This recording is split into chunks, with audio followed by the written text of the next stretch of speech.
We're trying something new today. We have Nick the mic. Because Kaylin is loud enough, she doesn't need it. Yeah, famously.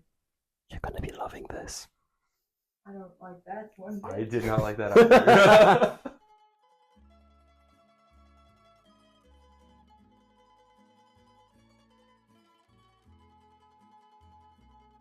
Hey everyone, welcome back to Chef Tyler's Croatian Kitchen. Today we'll be making kiflice. So what exactly is a kiflice? It is a breaded crescent roll. If you've had Pillsbury Crescent Rolls, it's kind of like the Croatian version of that. And it comes from the Austrian kipferl, which is also, interestingly, the parent of the French croissant. Fake news. I had nothing to come back with that. Le croissant est français. C'est français. It was created by an Austrian baker. En France. An Austrian guy. En France. From Vienna, in a viennoiserie. The whole thing's fucking Turkish anyway. Wow.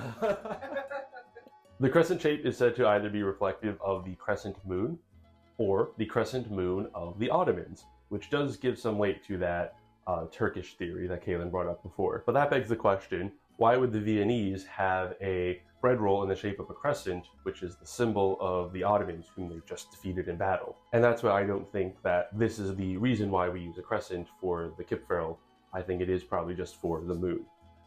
So unlike the French croissant, this is not a laminated dough, which means it's not going to be like really flaky and have layers of dough and butter, which we all know and love from a croissant. But it'll be more like a regular dinner roll, just in a crescent shape. Like I said before, Pillsbury Crescent Rolls, this is the Croatian version of them. Some kiflice in Croatia will be straight. Most of them, my opinion, should be crescent. You can fill them with like jam or chocolate, or maybe something savory like ham and cheese. Really, it's all up to you. But we're just going to do the original base version, which doesn't have any filling. And that way, if you want to add a filling, like it's super easy. You just, I don't add a filling. I don't know how else to say that. You just add a filling. Adjust the recipe. Adjust the stuff it. You can stuff it with clotted cream. Also, you might remember back in 2023, we made vanillian kiflice, which is just another version of kiflice for the Christmas holiday, which is coming up soon. All right, so let's get on into the ingredients. We have 1 kilogram or 2.2 pounds of flour. We're using all-purpose. Use half a liter or 2 cups of room temperature milk. We have instant yeast, or if you want to use active dry yeast, that works as well. I prefer instant just because it's so much easier to work with. A little bit of salt, warm water. The water should be warm to help activate the yeast.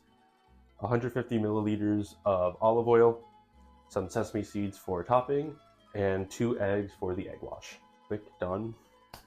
Easy peasy. Easy peasy, yeah. We'll push all the ingredients out of the way, and then we'll start with making the dough. So I have my hand mixer over here with the dough hook attachments. I have a bowl on a scale, because it's always better to weigh your ingredients. And I'm just going to dump in a kilo of flour, which is probably going to be like most of this, if not like all of it. Yeah, like all of it basically. 11 more grams. At that point, like 11 grams does not make much of a difference. Actually, now I'm 11 grams over, so. I was gonna say, how do you know he's American? Look at how he measures 11 grams. Okay. I'm not. It's $9.99. I think that's fine. Okay. We don't need any more. We do need the spoon though.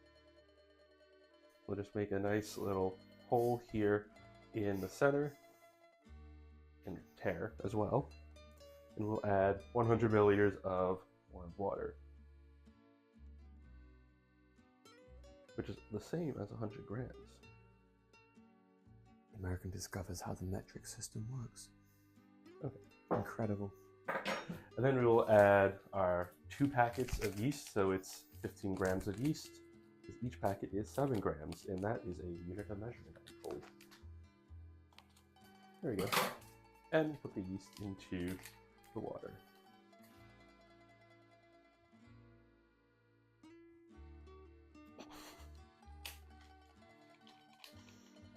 I love the smell of yeast. And see, like immediately it's already like kind of bubbling, so you know it is, yeah, the bubbles are right there, so you know that it's alive, so that's good. I'll mix the yeast together, but it is alive, so. Next we'll add in 500 milliliters of milk. Now, you should probably do this in a different vessel, but I'm not. Only the most professional experience on Chef Tyler's Croatian kitchen. I mean, it's fine. It'll work the same. The only thing is if you accidentally go a little too over, you're not going to be able to pour, like, take the milk out. Can I ask a question as an uneducated viewer? Sure. How are you measuring milliliters volume with the scale? It has a milliliters for milk setting on it. What kind of fucking scale you got? It's a high-tech scale that uses density. Mm. And 150 milliliters of olive oil. This one I actually have to do the math on because it does not have an olive oil setting. So it's 132 grams of olive oil.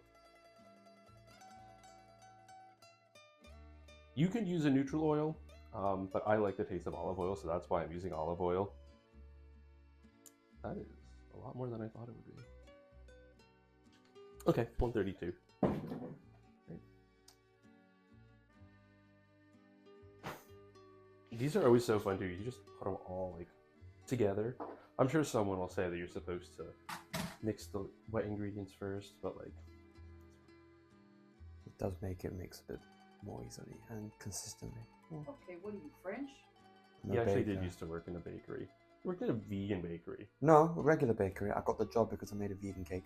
Well, one time he told me I put too many eggs on something, and he's like, I don't usually use eggs, so I'm very sensitive. And I was like, so I use a normal amount of eggs, I can taste and it. you're not used to eggs, so Your egg wash tasted like an omelette.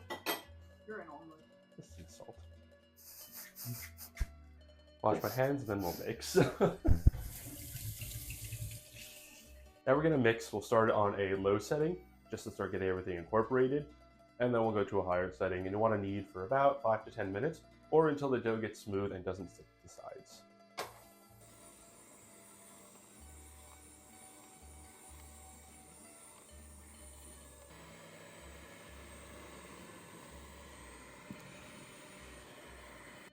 So once it starts to pull away from the sides of the bowl, we're just going to take this out. I'm going to push this towards me, I'm sorry, so I can see.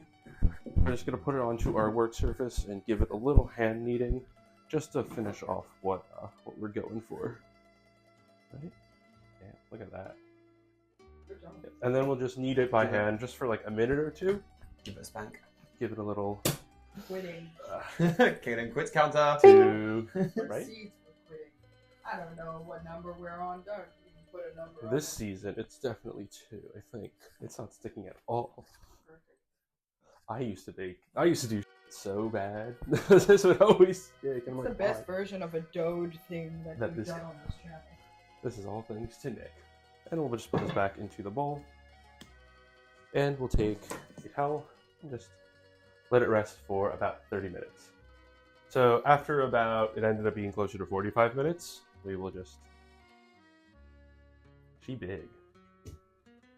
We'll take her out onto our work surface.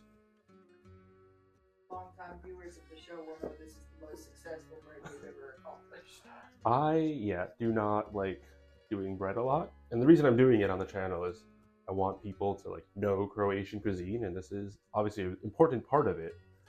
Same reason why I did like Francuska salata on Easter. I hate Francuska salata, but it's something people eat, so you know you should be introduced to it. But this also shows improvement in myself because of it, really. At this point, we're just going to knead it for about like a minute. Basically, we really just want to redistribute all of like the yeast and not punch out all of the air, but at least some of it, so we can get all the ingredients back into contact with each other and help it rise again. Yeah, it's science. I have 2 engineering degrees. Again, we'll just take the sides together into like those lips, pull it over, right? Make it nice, like such. We'll place it back into our bowl and let it rise again this time at another 45 minutes. And after the second rise, we'll remove the towel. Look how big it got again. So we will take the dough all out back onto our work surface. Let's get all of it out. For all of you germaphobes in the comments, Tyler washed his hands. Yeah, I don't understand why people think that doesn't happen. Like, I'm a clean person. I am possibly a germaphobe. Like, I definitely wash my hands. I promise you that. And you scrubbed the surface between every take. Yeah, like, I'm probably a little too anal about this. So here we have our dough. Look at it, right? Okay, so we're going to want to cut this into about 4 equal pieces. I should get a knife for that. Just cut right through. Cut in half, and then in half once more. Slides out the butter. You have 1, 2, and just a little bit. 3 and 4. They don't have to be super equal. Just in general, 4 different size balls. We'll take the first 3, leave them over here, and cover them. Okay. So what we want to do now is roll out this one ball into about maybe a thickness of 1/4 to 1/2 inch. We want to get it into a circle. So how we have it right now, good enough. It does not have to be exact. So I'll just go. Wow, that was that is not what you were supposed to do there, but it's fine. Let's cut that in half again.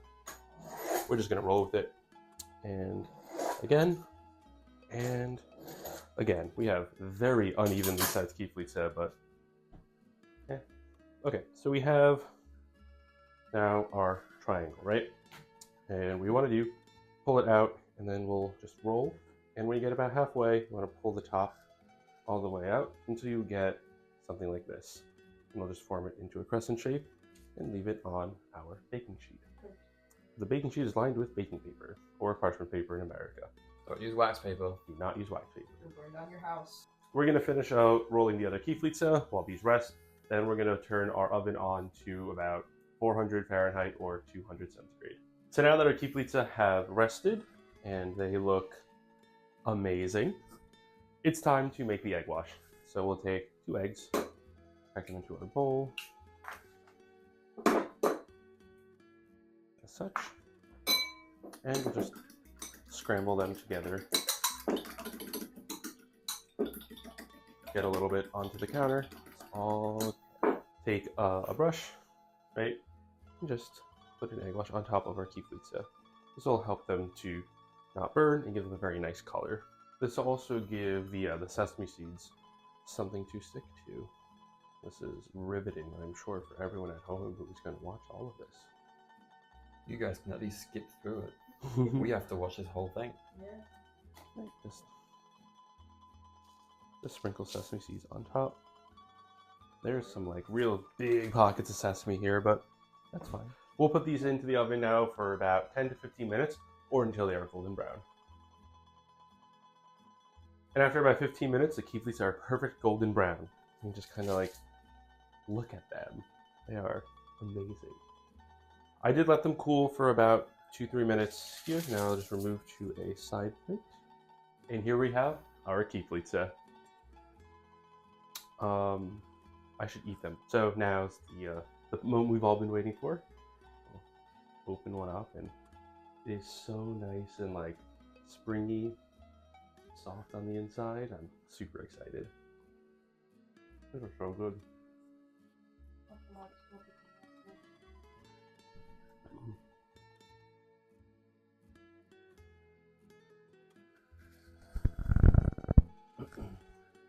I handed it off to Nick, but it was amazing. Super like nice and soft, just almost melt in your mouth. Like, you don't need biscuits or buy bread. You can just make these kiflice. They are perfect, especially for today because it is Thanksgiving. If you wake up and it's 11 a.m. in America and you're like, oh shit, I don't have something like a side to bring. to make these kiflice, and everyone will be happy for it. Happy that you brought them. Like, damn, you saved Thanksgiving. So, this was Kiflice. If you liked what you saw, please hit like and subscribe. And as always, dobar tek.